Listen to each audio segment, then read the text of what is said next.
Les gens sont étonnés que j'ai apprécié le live action de One Piece. Oui, on m'a attrapé parce que j'ai apprécié le live action sur One Piece sur Twitter. Je trouve que la hate sur le live action de One Piece est tellement forcée. Après, si tu vois que des extraits sur Twitter, c'est logique, tu vas pas aimer. Genre, c'est logique. Faut que tu regardes la série pour comprendre pourquoi on apprécie en fait.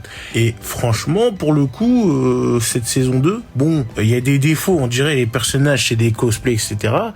Mais je m'en fous, je suis pas spécialiste en décor, hein. Les décors de ce que j'ai vu ça allait, voilà, mais je suis pas spécialiste dans tout ce qui est graphisme, c'est pas mon dada. Peut-être qu'en termes de réalisation c'est mauvais, mais moi je me concentre vraiment sur l'aspect narratif. C'est vraiment respecté. Je trouve que en termes de rythme, c'est beaucoup mieux que l'animé. C'est beaucoup mieux. Ça s'attarde moins sur des trucs inutiles. Il y a beaucoup moins de longueur. Voilà. Et c'est bon pour le grand public. Aussi, les relations entre personnages. C'est le gros point fort de la série.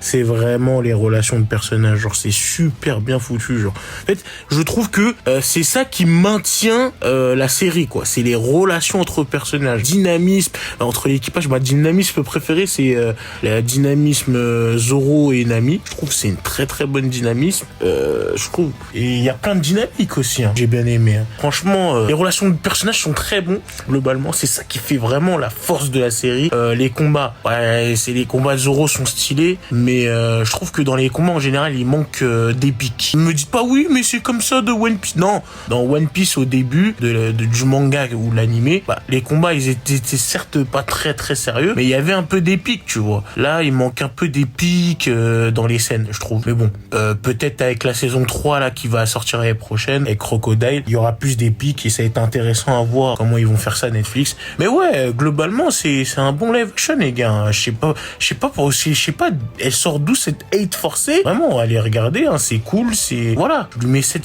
sur 10, hein, c'est cool à suivre, c'est cool à regarder. Vraiment, allez-y pour les relations, pour le rythme. C'est une bonne adaptation pour le grand public, je dirais. Voilà.